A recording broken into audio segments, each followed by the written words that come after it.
Hi, I'm André Villas-Boas and I'm here taking you around the 2017 Dakar winner from Stefan Petijns.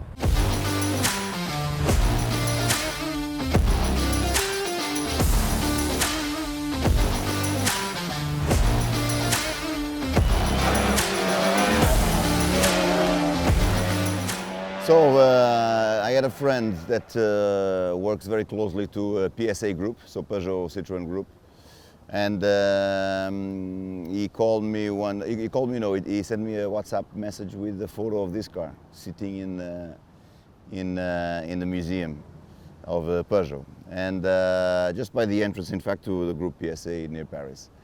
And he asked me, this car is up for sale now, do you want to buy it? And immediately I said yes. So to find out after the full history of this car was incredible, because this car is not only the 2017 winner with Stefan Petijns, it was also driven by Sébastien Loeb, second place in Morocco, and also Cyril Depré, which has won the Dakar, I think, 4 times in a KTM, in a bike, and then drove these cars as well. So plenty of history in the car, and prestige, and very, very honored to get it. And it sits very, very well in the museum. And because of the size and the sheer magnitude of the car, people are very curious about it. Through my upbringing, both. So I was born a Porto fan, so football was with me since I was a little boy. My uncle used to take me to the games of Porto, and I have good fond memories of sitting on his shoulders, seeing the games, and the passion for football after became a profession, and it's my love. Motorsport has been always present in the family. So another uncle, he was the one who started off-road racing in Portugal. And he did the Dakar 3 times, and he did the Camel Trophy as well. My father used to take me to the Formula 1 Grand Prix, so we can say it's been the 2 passions of my life, and they occupy my time with great love and emotion. Here it feels very strange, because it's not made for tarmac, of course, so it feels strange on the braking. The potential of this car is, of course, crossing dunes and passing big rocks, and then, of course, the torque that it has. So we are out of our environment, let's say like this, but it's been fun. Goodwood and the Festival of Speed is the first time for me. It adds to the prestige of the car, of course, and the pedigree of the car to be able to do this hill climb. But it feels rather strange in the tarmac. So whenever the times come out, it almost looks embarrassing, because there is no competition against the rally cars in our group. I think it's just surprise, when they see the Dakar stickers is when they really identify what is this massive car doing here, and they correlate a little bit more for the size of the car and the suspension travel, etc. But we've been having good reactions, and fortunately for us, Alatia is here with the 2022 winner from Toyota as well. So these 2 cars together, these 2 winners, I think bring people's attention to Dakar as well. In this year, 2017, they did first, second, and third. So quite an achievement for Peugeot. They won again 2018. They won 2016 as well. So quite a prestigious car. I got the chance to buy it off Peugeot directly, and it's a new addition to the collection back home. Very excited about it. So as you see, it's 220 wide, the car, but inside the cockpit quite narrow. So you would think that such a big car would have a little bit more space, but in reality, the cockpit is quite narrow for the volume of the car. It's a V6 twin turbo. I think around 350 horsepower. And always, of course, with these twin turbos, lots of torque and power. It's a rear-wheel drive car, So Peugeot decided on a rear-wheel drive prototype to attack the dunes. And that's why they were so successful with this car. So very, very special piece of history. Of course, I'm very much linked to Dakar and its history because my uncle did it in 3 times, and in a Portuguese car called UMM. So we have a lot of fond memories from his time in the Dakar and of course my time in 2018. And this is why it was such a good addition to the collection, and here in the Festival of Speed will only help its the pedigree of the car. So co-driver positions with all the trip masters and a sequential gearbox, of course, plenty of spaces for hydration, and then the big spare wheels on the side of the car. You can see how massive they are. This car was very special at that time because they introduced the inflation system, so that you could inflate and deflate the tires while running. So no, you didn't have to lose time between going from sand to gravel. And so the driver, Stefan Peterhansel, used to inflate and deflate the tires in the cockpit, so inside the cockpit.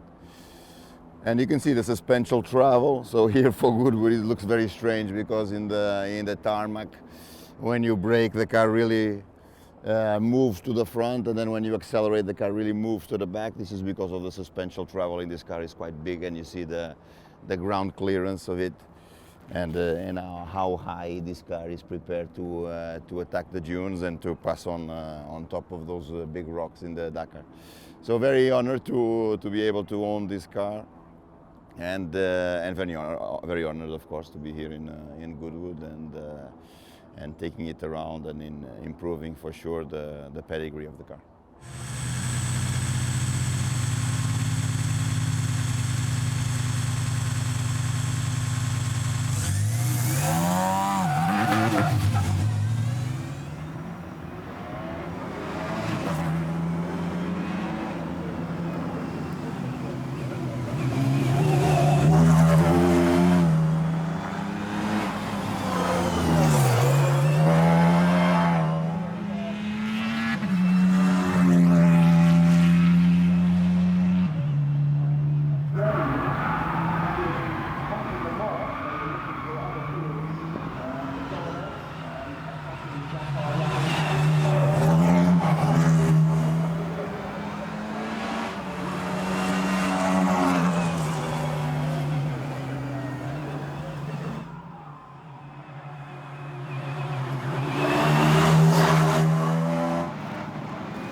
André, how was that?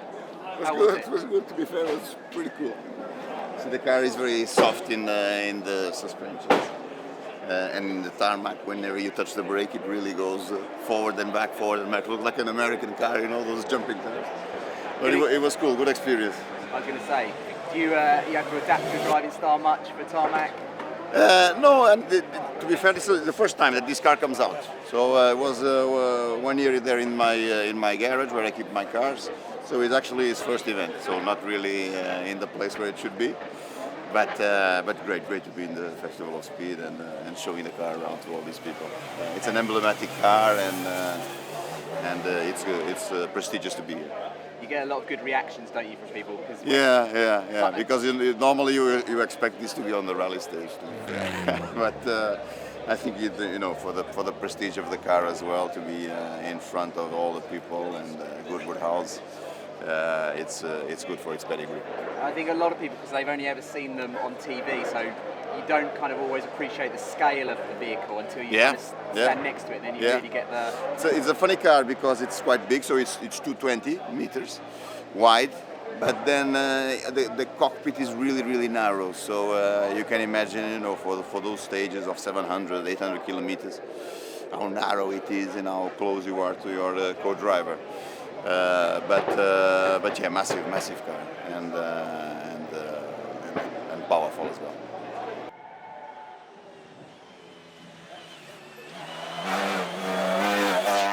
So what I did, my car my Toyota in the Dakar 2018, there was no branding. I took the logos of social solidarity associations in order to raise awareness for them. So these three, they are different in terms of the projects. One is more well known than others, which is Laureus. Laureus Sport for Good Foundation is, of course, the Richmond IWC Foundation. And they finance 150 projects around the world via sports. So they use the power of sports to make the world a better place and to change the lives of the people. So I took the logo of Laureus, logo of Ace Africa. Ace Africa is a small association, NGO that works from London, and they help small communities in Kenya and Tanzania to become self-sustainable. And I support also an association for disabled children in my city of Porto.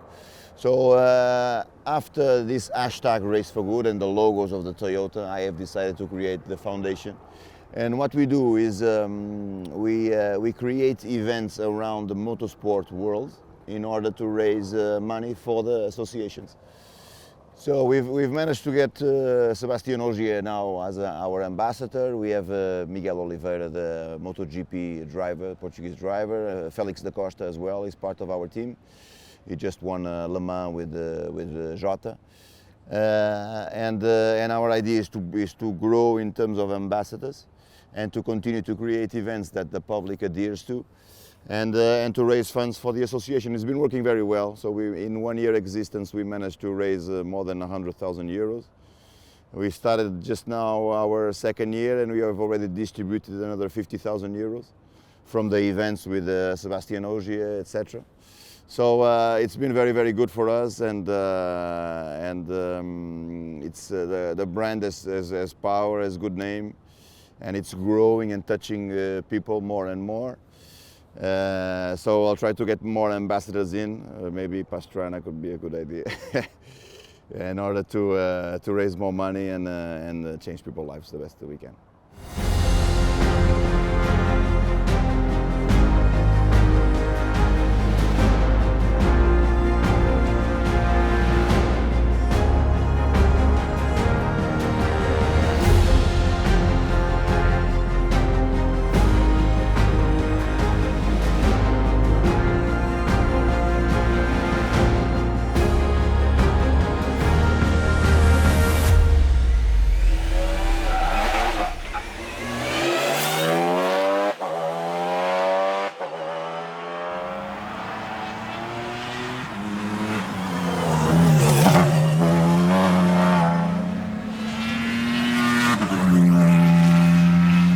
So the car now goes back to the museum in my garage where I keep my cars.